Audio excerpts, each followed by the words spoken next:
ॐ यं ब्रह्मा वरुणेन्द्र रुद्रमरुतः स्तुन्वन्ति दिव्यैस्तवै वेदैः साङ्गपदाक्रमोपनिषदैर्गायन्ति यं सामगा ध्यानावस्थित तद्गतेन मनसा पश्यन्ति यं योगिनो यस्यान्तं न विदुषुरासुरगणा देवाय तस्मै नमः।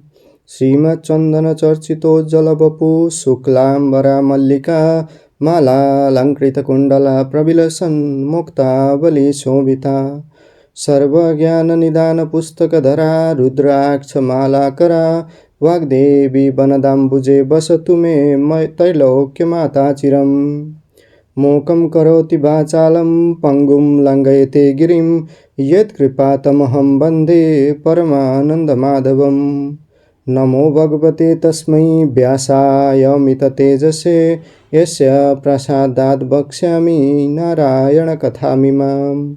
नारायणं नमस्कृत्य नरं चैव नरोत्तमं देवीं सरस्वतीं व्यासं ततो जयमुदीरयेत्।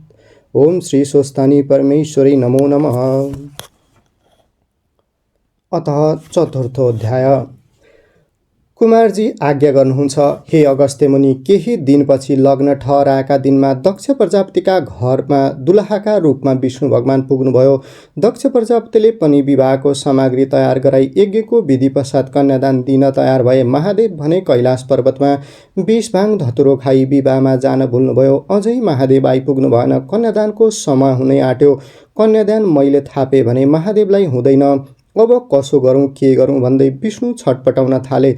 उता महादेवले पनि त्यसै बेला कन्यादानको बेला हुन लागेको झट्ट सम्झुनु भयो र श्री विष्णुले भनेअनुसार भिक्षुकको वेश धारण गरेर विवाहका मण्डपमा पुग्नुभयो। त्यहाँ पुगेपछि भिक्षुक वेशधारी श्री महादेवले भन्नुभयो, हे दक्ष प्रजापति, म अति टाढाबाट आएको छु। यस बेला मलाई अत्यन्त भोक लागिरहेको छ। कति पनि ढिलो नगरी मलाई भिक्षा देऊ। भिक्षुकको त्यस्तो कुरा सुनेपछि दक्ष प्रजापतिले भने, हे भिक्षुक, एकछिन पर्ख। आज मेरी छोरीको विवाह हुँदैछ। मैले कन्यादान दिने लग्न बित्न लागिसकेको छ। कन्यादान पश्चात तिमीलाई सन्तुष्ट पार्ने गरी भिक्षा दिनेछु। दक्ष प्रजापतिले त्यसो भनेको सुनेपछि भिक्षुक भन्दछन्, मलाई भिक्षा नदिई कन्यादान गर्ने हो भने लिने र दिने दुवैलाई श्राप दिनेछु। सन्यासी रूपधारी महादेवको त्यस्तो वचन सुनि विष्णुबाट आज्ञा भयो, हे वृद्ध भिक्षुक, कन्यादानको घडी पला ठिक हुनै आँट्यो। कन्यादान हुने बित्तिकै तिमीले भिक्षा पाउनेछौ। बरु अहिले मेरा छेउमा बस। यति भनिसकेपछि विष्णुको वचन सुनि भिक्षुक रूप महादेवले पनि चित्त बुझाउनु भयो। विष्णु भगवानले महादेवलाई आफू बसेको आसनमा राख्नुभयो।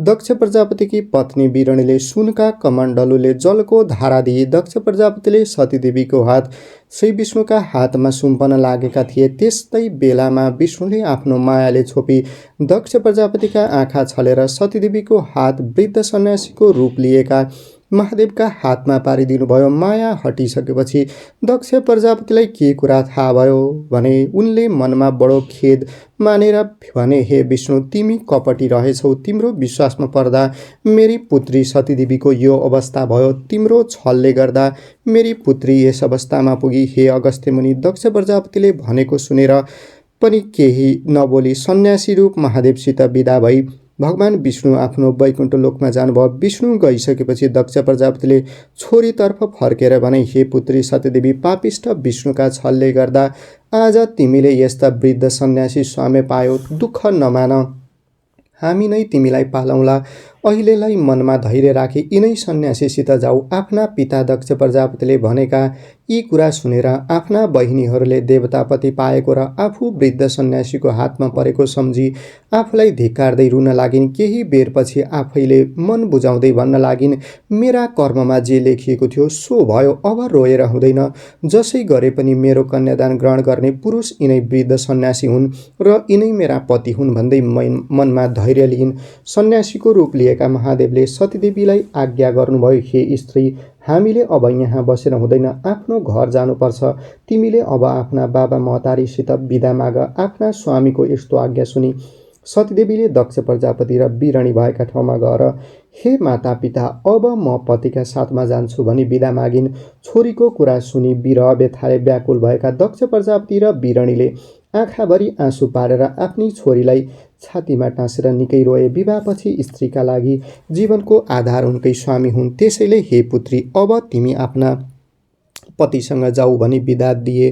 त्यसपछि उनीहरूलाई प्रणाम गरी सतीदेवी पनि आफ्ना वृद्ध सन्यासी पतिका अघि लागेर जाँदी भइन्। कतै ढुङ्गा कतै काँडाले भरिएको बाटोमा हिँड्दा थकित भएकी सतीदेवीलाई देखेर सन्यासी रूप महादेवबाट आज्ञा भयो, हे सुन्दरी, तिमी सुकुमारी, शरीरका अङ्गहरू पनि अति कोमल भएकी, बाबाका घरमा सुखले पालिएकी, यस्तै तिमीलाई यो अप्ठ्यारो बाटामा हिँड्न कति कष्ट भयो होला। थकाइ मार्दै बिस्तारै सुस्त सुस्त जाउँ। पतिको वचन सुनेर सतीदेवीले भनिन्, हे स्वामी, म भर्खरकी छु, हिँड्न सक्छु, तर हजुर वृद्ध भएकाले हिँड्न गाह्रो भयो होला भन्दै कुरा गर्दै गए। यस्तो कठिन बाटामा हिँड्दा आफू भर्खरकी र राम्री पतिलाई वृद्ध देखेर कसैले खोसी लैजाला कि भन्ने डरले उनी पतिलाई एकैछिन नछोडी सँगसँगै हिँड्दै रहिन्।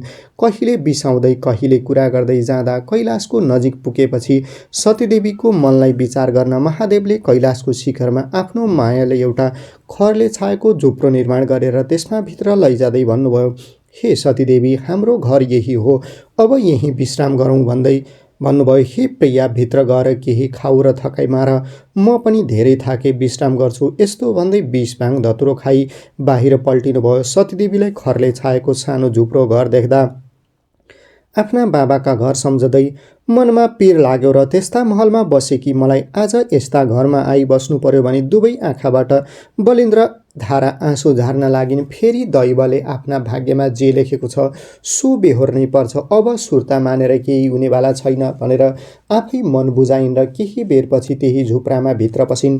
घरभित्र पसेर हेर्दा सबैतिर माकुराको जालै जालो र कसिङ्गर मात्र देखिन्। मनमा आफ्ना बाबाको घरलाई सम्झँदै कुचाले बढारेर सफा बनाइन्।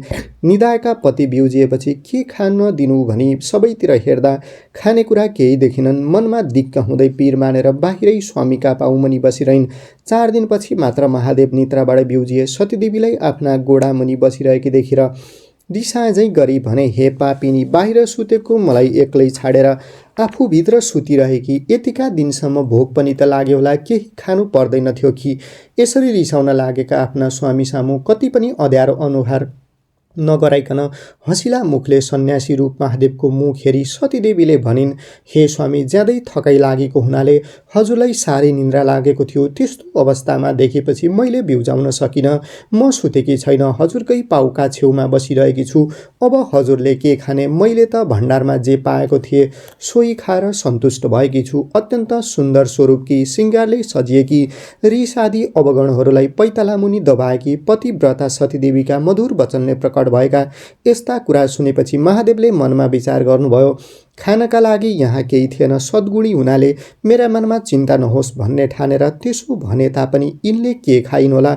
यसरी मनमा अनेकौं कुराहरू गुन्दै गर्दा महादेवका मनमा करुणा जाग्यो र भन्नुभयो, प्रिय, यो त हाम्रो घर होइन, यो खरको भित्तो च्यातेर पछाडि हेर। पतिको कुरा सुनेपछि सतीदेवीले भनिन्, हे स्वामी, भएको घरलाई भत्काएर नभएको घर कहाँ हेर्नु र? म स्त्री जाति र हजुर वृद्ध अवस्थाको हुनुहुन्छ, हाम्रो भत्केको घरलाई फेरि कसले बनाइदेला? सतीदेवीको कुरा सुनेपछि सन्यासी रूप महादेव उठ्नुभयो र आफैले खरको भित्तालाई लात्ताले हानी भत्काएर कैलाशपुरीको दर्शन गराउनुभयो। त्यहाँ अनेकौं रत्नधातु, मणिमाणिक्य आदिले सुशोभित चिन्तामणि र कल्पवृक्ष आदिले विशिष्टित कैलाशको अपूर्व सुन्दर शोभा देखियो। त्यस रमाइलो र शान्त स्थानमा सुवर्ण नै सुवर्णले बनाएको घर देखेर सतीदेवी अति प्रसन्न भएकी थिइन्।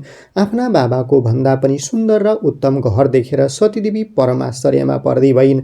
त्यसपछि सन्यासी रूप महादेवले चोकका माझमा मण्डलाकार पारेर गाईको गोबरले लिप भनी लगाउनु भयो। सतीदेवीले लिपिसकेपछि सन्यासी रूप महादेवले त्यस मण्डलाकार भित्रबाट कपूर जस्तै स्फटिक वर्ण करुणामूर्ति, संसारका सार र नागका हार लगाएको आफ्नो साकार रूपको दर्शन गराउनु भयो। यस्तो विश्वम्भर मूर्तिको दर्शन पाएर सतीदेवीले हर्षायु बगाए। कैलाशपति श्री महादेवलाई नै मैले आफ्नो स्वामी बनाउन पाएकी रहेछु, म धन्य भए भनी फूलको माला हातमा लिएर 3 पल्ट परिक्रमा गरी साष्टाङ्ग प्रणाम गरिन् र शिवकी शक्ति स्वरूप भएर रहँदी भइन्। इति श्री स्कन्द पुराणे केदारखण्डे माघ महात्म्ये कुमारगस्त्य संवादे श्री स्वस्तानी परमेश्वरी व्रत कथायां सतीदेवी कैलाश गृह प्रवेशो नाम इति श्री चतुर्थोऽध्याय।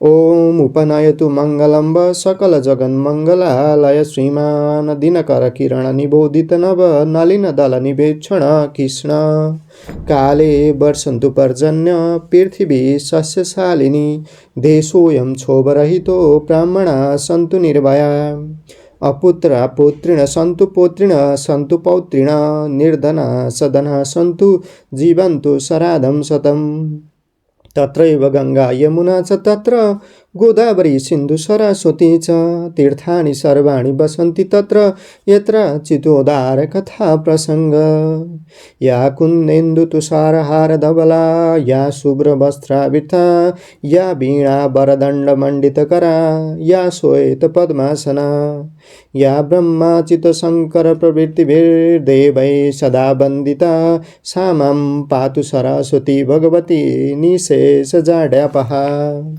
कायेन वाचा मनसेन्द्रियैर्वा बुद्ध्यात्मना प्रकृतिस्वभावात् करोमि यद्यत् सकलं परस्मै नारायणायेति समर्पयेत्।